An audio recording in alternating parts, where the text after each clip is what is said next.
Chers investisseurs, j'espère que vous allez bien, que vous êtes en forme et que vous appréciez ce début de mois. En effet, on a clôturé le mois précédent sous une forme d'hésitation pour le Bitcoin et on commence avec une explosion pour Ethereum.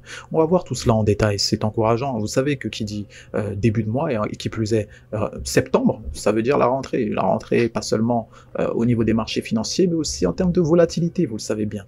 Les intervenants reviennent petit à petit, les capitaux recommencent un petit peu à effectuer des transactions bien plus volumineuse. Donc là, vous allez voir apparaître davantage de volatilité sur les marchés. En termes de mouvement, en termes de dynamique, ça va être important. Ça va être mieux, surtout à trader, parce que vous le savez bien. Sans volatilité, on ne peut pas vraiment chasser les opportunités. On ne peut pas vraiment trader comme il se doit. Donc en soi, j'espère que vous êtes prêts pour ce nouveau mois, que vous êtes aussi prêts pour cette rentrée, que ce soit fructueux pour tous vos investissements, bien sûr. On commence sans plus attendre notre analyse quotidienne, on est en unité de temps hebdo, notre semaine comme d'habitude, on a le Bitcoin qui est attiré par cette fameuse Kijun, par ce niveau des 0,5 de Fibonacci. Ce n'est rien d'autre que les niveaux des 48 900, petit retour rapide pour ceux qui n'étaient pas informés. Du niveau duquel on parle, c'est bien sûr celui-ci, le niveau des 0,5 de Fibonacci. Donc là, on parle bien sûr de ces fameux niveaux des 46 800. Alors là, c'est un niveau qui nous tient depuis pas mal de temps, on a vraiment du mal à s'en extirper, on va un petit peu au-dessus, un petit peu en dessous, on ne sait pas vraiment où est-ce qu'on veut se diriger, donc c'est pour ça on l'a spécifié. Le Bitcoin, il est mitigé en ce moment, il est vachement mitigé comparé à son homologue, c'est d'ailleurs pour ça que on espère qu'au moins s'il a la possibilité de tirer le Bitcoin vers le haut, Ethereum, bah, ça serait une bonne chose. En soi, regardez un petit peu ce qui s'est passé hier. Pour le Bitcoin, certes, on a une petite pression acheteuse là, on a commencé à ouvrir la journée donc en baisse, on a fait un petit plus bas, en dessous des plus bas de la journée précédente, donc on parle du 30 août, donc on a fait un plus bas juste en dessous, mais suite à ça, la journée a été haussière, d'accord? La journée a été haussière, mais pas que, elle a été haussière et elle a perdu sa force haussière tout autant.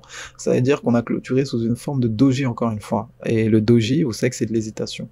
Là, actuellement, c'est la même figure là qu'on a sur la journée actuelle. Doji, encore une fois. Qu'est-ce qu'on allait faire? On allait tester cette fameuse Kijun, donc cette ligne marron là, qui est intégrée dans Ishimoku.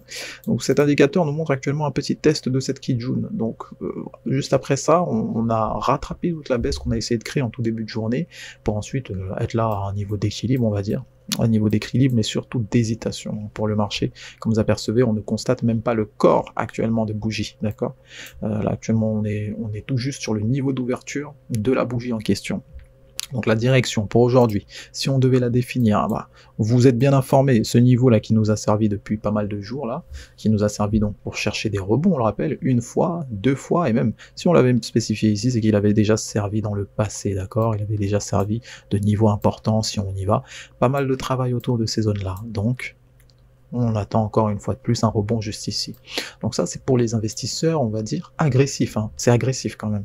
Parce que si on veut être plus safe et qu'on tape sur une respiration, une vraie respiration, on met son alerte sur des niveaux un peu plus bas.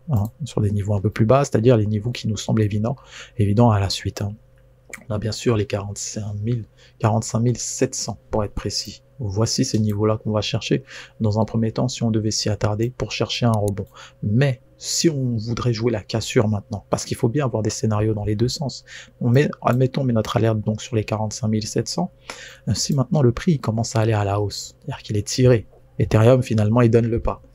Si le Bitcoin il décide d'aller à la hausse, où est-ce qu'on met notre alerte? Et ben, on met notre alerte sur une cassure de résistance, donc on parle de cette fameuse résistance ici, donc les 47 800. D'accord, 47 800, on a eu un bon petit niveau autour de 48 000, pour être précis si on veut un chiffre rond, d'accord? C'est le dernier sommet qu'on a créé, tout simplement, si on prend en compte les clôtures de bougies. En somme, c'est les niveaux qu'on peut définir assez clairement et simplement si on veut faire le petit plan du jour, petit plan quotidien, ça peut servir. Ok. En somme, vous savez qu'on est dans une sorte d'hésitation sur ce marché, donc c'est peut-être pas évident pour tout le monde, ça je peux vous l'accorder. C'est pas évident de trader dans des zones de compression qui sont comme cela. Pourquoi? Parce que un coup on va à la hausse, un coup on va à la baisse, ça peut en dérouter certains, et ceux qui ne sont pas expérimentés peuvent littéralement se faire avoir. Mais en somme, ce n'est pas si compliqué que ça lorsqu'on a défini des zones d'intervention assez claires. Donc là, vous le déterminez assez bien. On pourrait faire ce jeu donc d'analyse encore bien plus précise dans les unités de temps inférieures, mais ça, c'est tout à votre avantage de également le faire de votre côté. Constatez qu'en unité de temps 1 heure, on voit, malgré tout, toute cette hésitation, on a une sorte de dynamique à la baisse qui veut s'instaurer. Donc c'est pour ça que chercher des rebonds, ça semble un peu plus safe, même si on est dans une tendance baissière. N'oublie pas que dans les unités de temps supérieures, on est dans une tendance haussière. Donc ça s'inscrit dans une respiration de cette hausse. Constatez-le, la baisse est actuelle, hein. Ça se matérialise concrètement. Donc en soi, le plus safe serait bien d'attendre ce rebond, hein, comme on a parlé.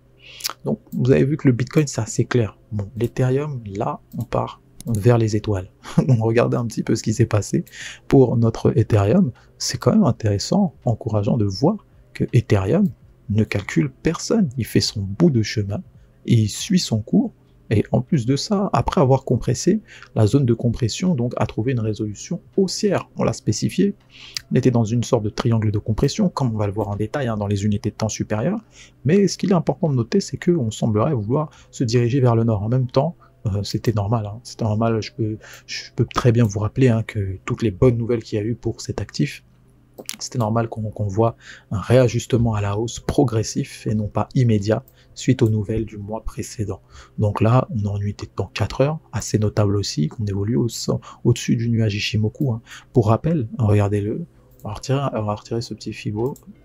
Voilà. Regardez un petit peu la compression qu'on a eue, c'était vraiment compliqué. Même ça se voit au niveau du graphique, on n'avait pas de réelle direction. On était au-dessus, un coup en dessous, un coup même à l'intérieur du nuage Ishimoku pour montrer que ça compressait en fait.